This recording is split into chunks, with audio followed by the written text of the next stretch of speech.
Hey everybody, it's Betsy from Story Drawing Skills. As you may know, I saw this video called You Should Make a Webcomic by Super Death Show, and it made me decide that I needed to make a webcomic.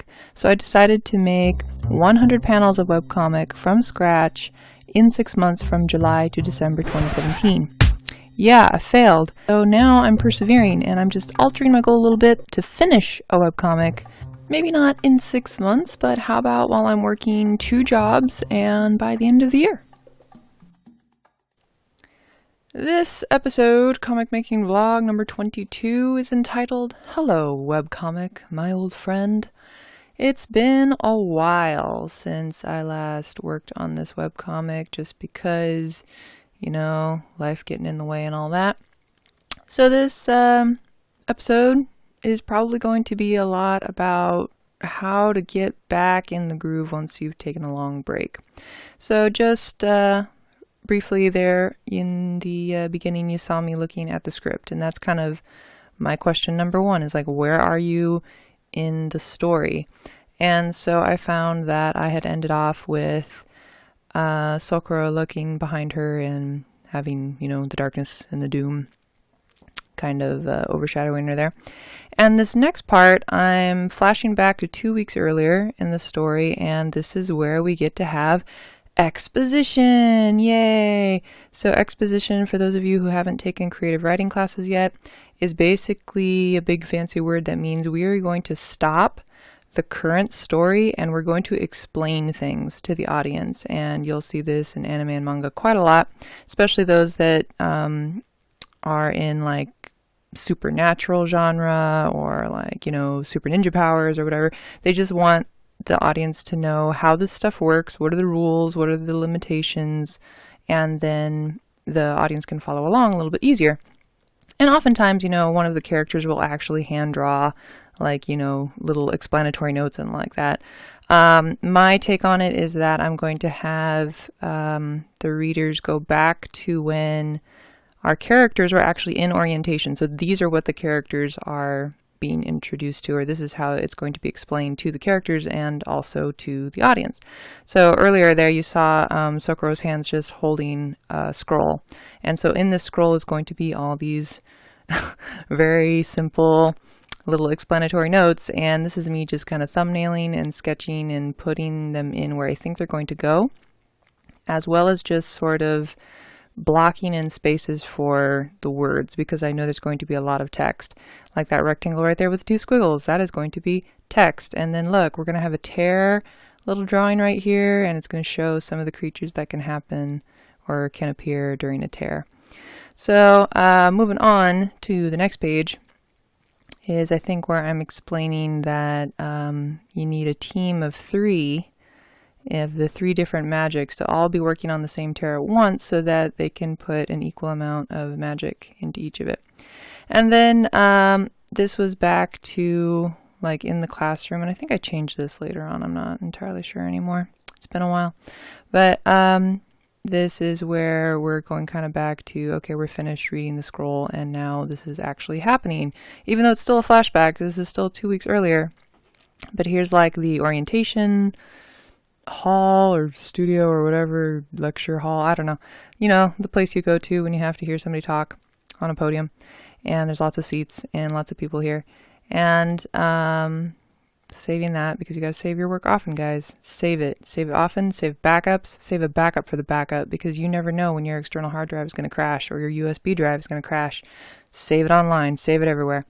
So still blocking in all this stuff. There's still a lot of words, still a lot of explanation, because this is like their sort of lottery system on how the teams were made. And it's also going to reference when Kess and Clarice were talking about like, oh my gosh, what were the odds of being stuck with her? And this is going to show like, oh, this is how they did it. They just handed out different colored cards to the different types of magic users, and they all had the same set of numbers. So then you have to get like, you know, number 15 of the one magic and number 15 of the second magic, number 15 of the third magic, and that's how you would make your teams. So it was all just pretty random. So there's more sketches for people like lining up, getting their cards, like trying to find their teammates, all very exciting, kind of, but not. And I was playing around with different ways of how I could have Clarice and Kess find one another. And I just kind of randomly chose 36 because at the time of drawing this I was 36 years old, but not for much longer. But anyway, there's the little trivial tidbit behind the number. So now let's get back into real drawing, and something you might experience when you haven't been drawing your webcomic in a long time is that you completely forget how to draw, just like in general. Like I was all over the place going, I don't even know what I'm doing.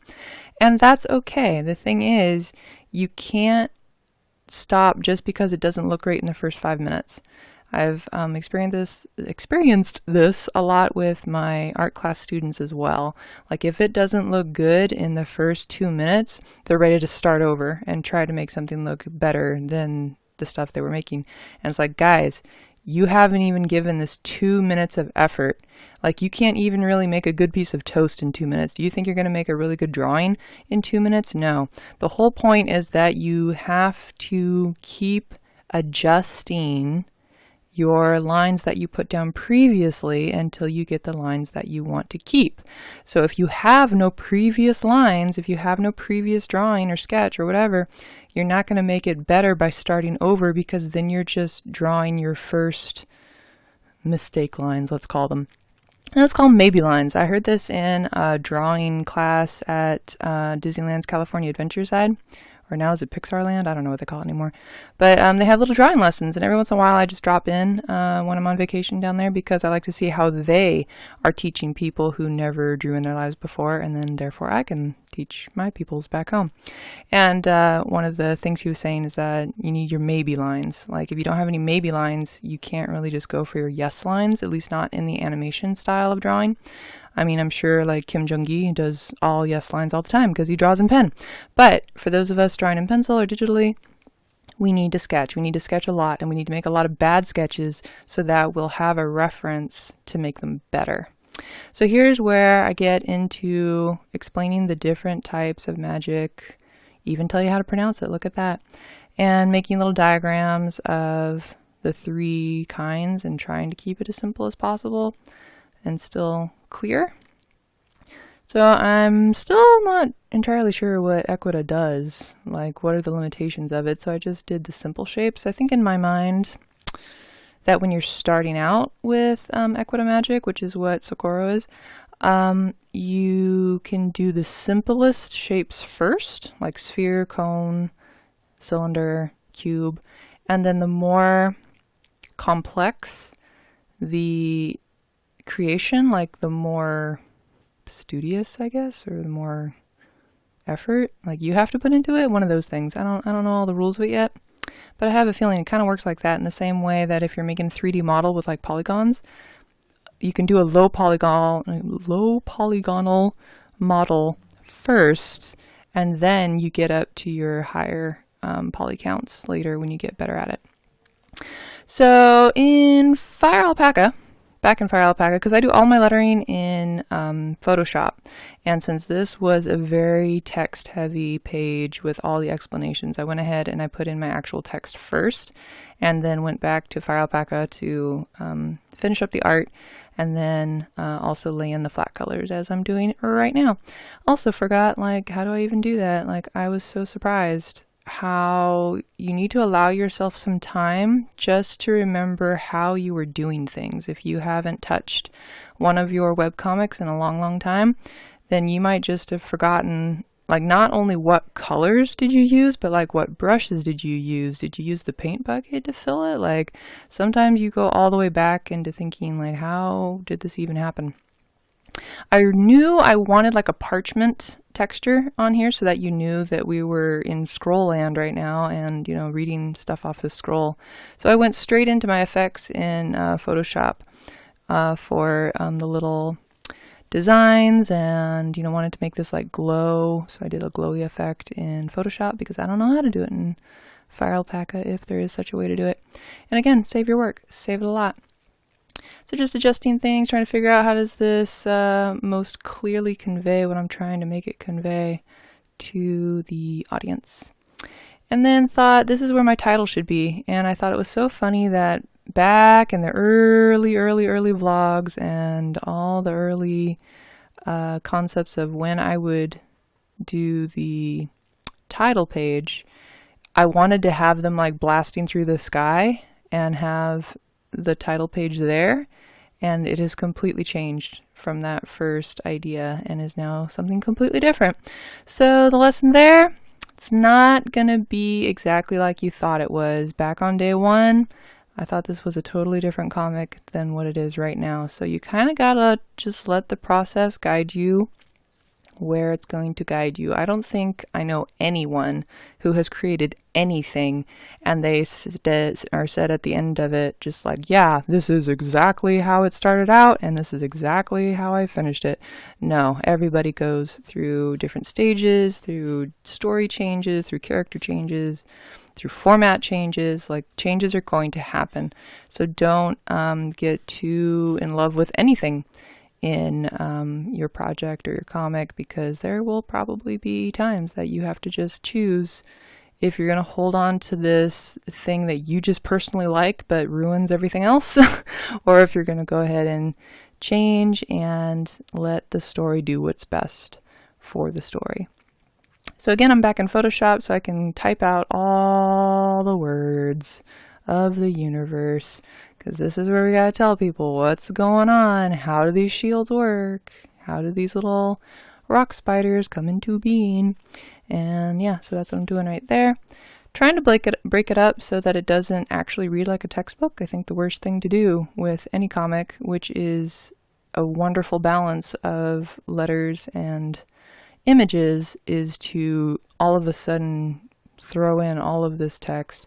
Because let's be honest, as a comic reader, do you get more annoyed when there's a huge block of text or when there's like a big silent picture?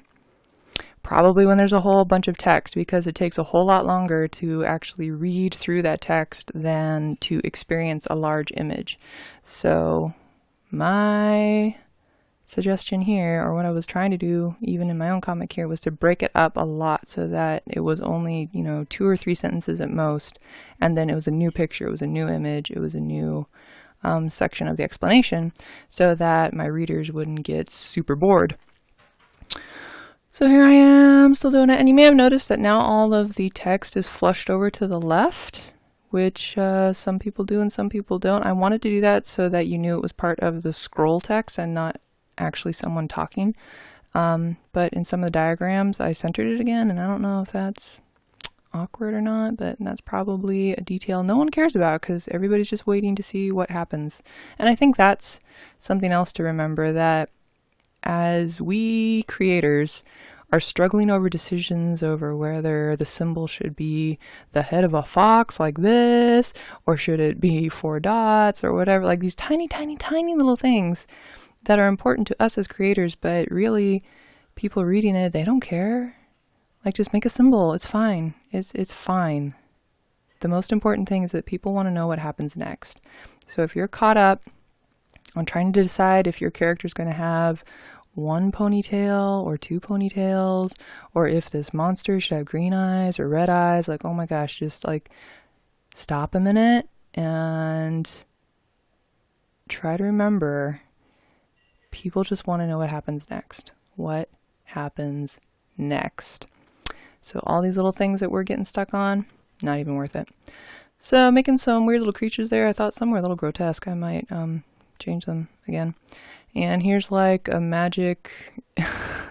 magically mad raccoon, I guess. And I just wanted to show like what happens when they run into the shield. Oh, they get the overly unbalanced magic zapped out of them, and then they turn back to normal. So yay, no animals were harmed in the making of this webcomic. Trying to draw some things that can happen to the animals when they get zapped by energy, but that's about where I had to stop because it was dinner time or something, and then I never came back.